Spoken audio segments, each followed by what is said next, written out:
Assalamualaikum warahmatullahi wabarakatuh. Saya Arum Indrasari, mewakili kedua teman saya Sri Tasminatun dan Penny Kuraheni untuk mempresentasikan hasil pengabdian kami yang berjudul Pengelolaan Keuangan Rumah Tangga Menuju Keluarga Tangguh di Era Pandemi COVID-19. Kuarasan RW 09 merupakan bagian dari Pedukuhan Mogotirto yang terletak di wilayah Gamping, Sleman, Daerah Istimewa Yogyakarta.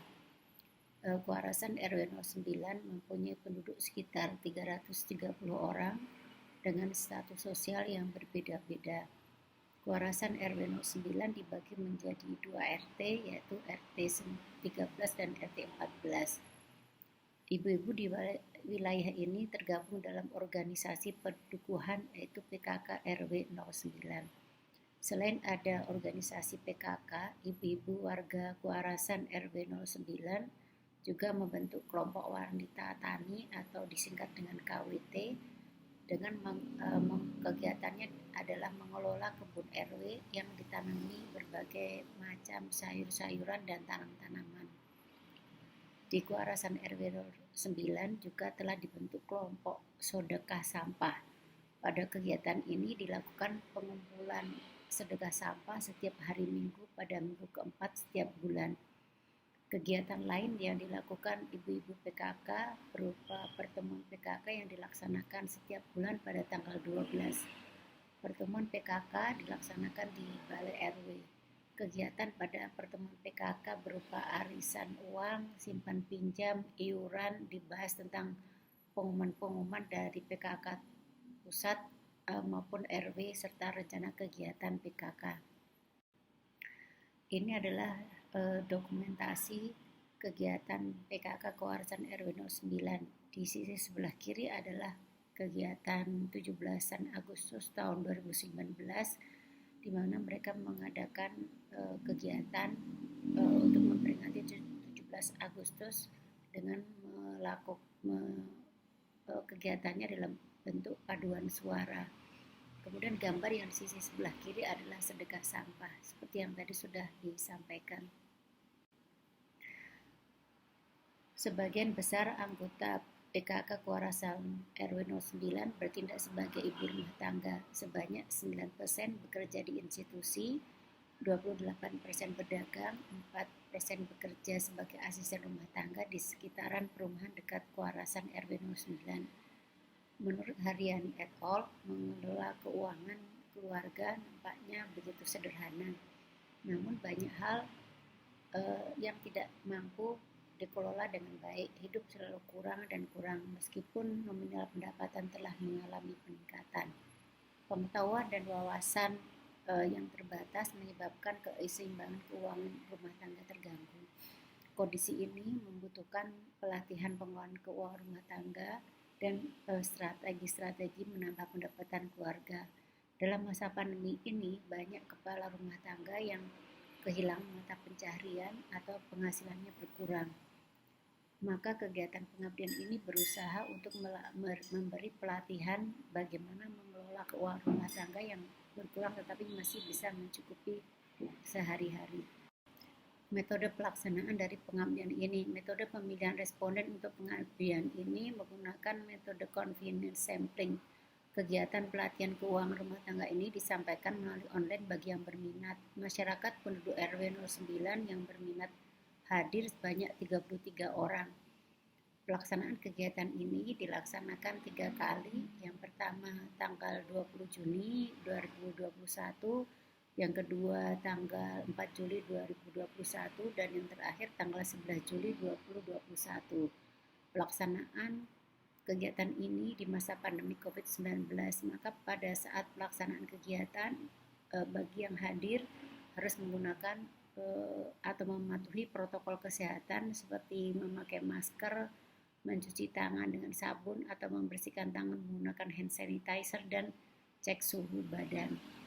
Di pertemuan pertama dilakukan pelatihan pengelolaan keuangan dan ada sesi bagi pengalaman antar anggota, dan di akhir kegiatan ini dibagikan buku buku yang akan digunakan untuk mencatat semua pendapatan dan pengeluaran. Setiap responden menunjukkan buku tersebut di pertemuan kedua. Jadi di pertemuan kedua akan dibahas atau dianalisis setiap catatan yang dilakukan oleh responden tersebut. Hasil dari pembahasan metode pengabdian ini adalah melakukan pelatihan keuangan sehingga dapat pendapatan harian dan mingguan ini dengan melakukan catatan setiap pendapatan dan pengeluaran akan bisa melihat bagaimana pola dari pengeluaran supaya bisa mencukupi kehidupan sehari-hari dan tidak terlilit hutang. Ini ada satu responden yang kami jadikan contoh.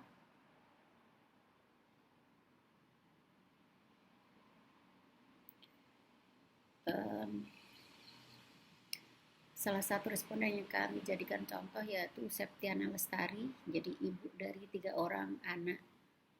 Suaminya bekerja paruh waktu. Kalau pagi karena bekerjanya itu adalah sore di jam 3 sore, kalau pagi suaminya itu mengambil tahu di daerah Kejayaan kemudian dibagi-bagikan ke warung-warung sekitar yang memerlukan tahu. Itu dilakukan dari pukul 3 sampai pukul 12. Kemudian di sore hari jam 5 sampai jam tergantung toko tutup ya. Jadi sampai toko tutup menjadi tukang parkir di toko Pamela 6 di daerah Condong Catur. Karena penghasilan suaminya pas-pasan, Bu Septiana Lestari ini harus pandai-pandai mengatur keuangannya. Jadi setiap hari setelah pulang dari parkir, suaminya akan memberikan uang hasil parkir. Jadi sekitar 40 atau 50 ribu per harinya.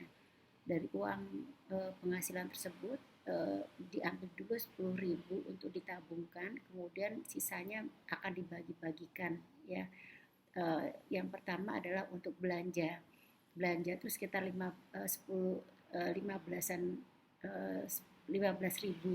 Kemudian nanti sisa dari penghasilan tersebut dibagi ke dalam 3 kaleng ya. Jadi ada di sini istilahnya kaleng, tetapi ada salah satu tabungan itu bentuknya dompet atau juga ada yang bentuknya itu galon aqua, bekas galon aqua. Kemudian yang pertama tadi adalah uang yang 3 kaleng itu adalah kaleng pertama adalah kaleng tabungan 10.000 per hari, itu adalah sisa dari pendapatan yang sudah dikurangi tabungan ya. Kemudian sisanya adalah uang belanja. Nah, kalau uang belanja ini sisa kemudian akan disimpan ke dalam tabungan kecil-kecil ya. Kemudian sisa uang belanja tersebut bisa disimpan di namanya dompet pintar ya. Jadi ada dompet yang di dalam dompet itu sudah ada amplop-amplop ya, kemudian amplop itu ditulisi untuk kebutuhan misalnya membayar listrik, sekolah, pulsa, kemudian sumbangan dan lain-lain. Nah ini yang dirasakan oleh Bu Septiana ini, bahwa kehidupan sehari-harinya dalam sebulan itu sangat cukup ya, sangat cukup. Sedangkan walaupun memang penghasilan suaminya itu adalah upah harian dan mungkin hitungannya kalau di untuk UMP itu tidak sampai UMP, tetapi karena memang benar-benar dilakukan pencatatan kemudian jadi bisa melihat pendapatan berapa, pengeluarannya berapa, jadi tetap bisa menabung dan pada saat harus bayar listrik atau sekolah itu tidak pernah melakukan hutang. Jadi ini adalah salah satu responden yang kemudian kita jadikan patokan atau kita jadikan contoh yang baik di pengabdian kami. Sekian, terima kasih presentasi dari kami. Semoga apa yang kami sampaikan bermanfaat bagi